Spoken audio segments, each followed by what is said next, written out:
Biasa tak rasa takut bila buka Quran tu? Sebab rasa macam, tak tahu apa lah tajwid ni. Tak apa. Cuba tengok yang ni.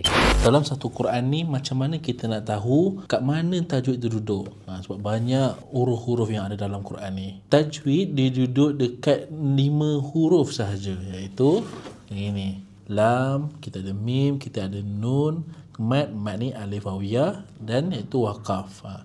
Hanya dengan 5 jari ni saja, dia boleh datangkan 33 hukum. 33 hukum datang daripada 5 jari ni saja. Contoh dia, saya ambil contoh dalam surah Al-Fil, yang ni surah yang kita biasa dalam solat, kita baca dalam solat.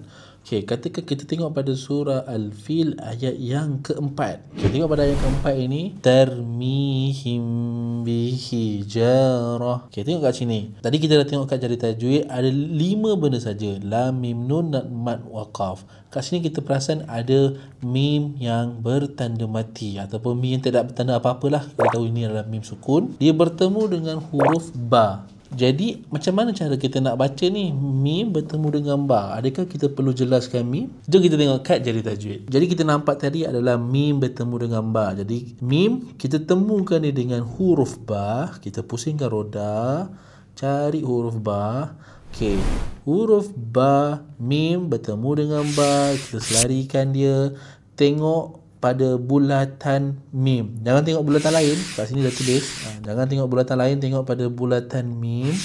Warnanya adalah warna merah jambu ataupun warna pink.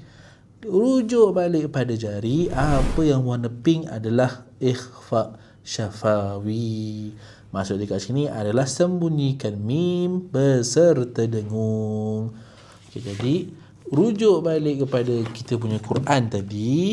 Jadi tadi kita kena sembunyikan mim beserta dengung. Jadi sembunyikan mim bermaksud jangan sebut huruf mim. Bermaksud jangan tutup bibir. Tarmihim bihijarah. Jangan tutup bibir. Biar bibir tu terbuka sedikit. Kalau nak tahu lebih pasal ikhfa syafawi ni, tak cukup penerangan ni. Kat sini kami sediakan contoh dan juga QR code ikhfa syafawi.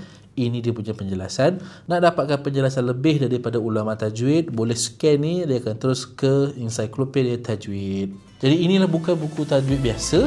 Ini adalah inovasi berlatih tajwid. Okey.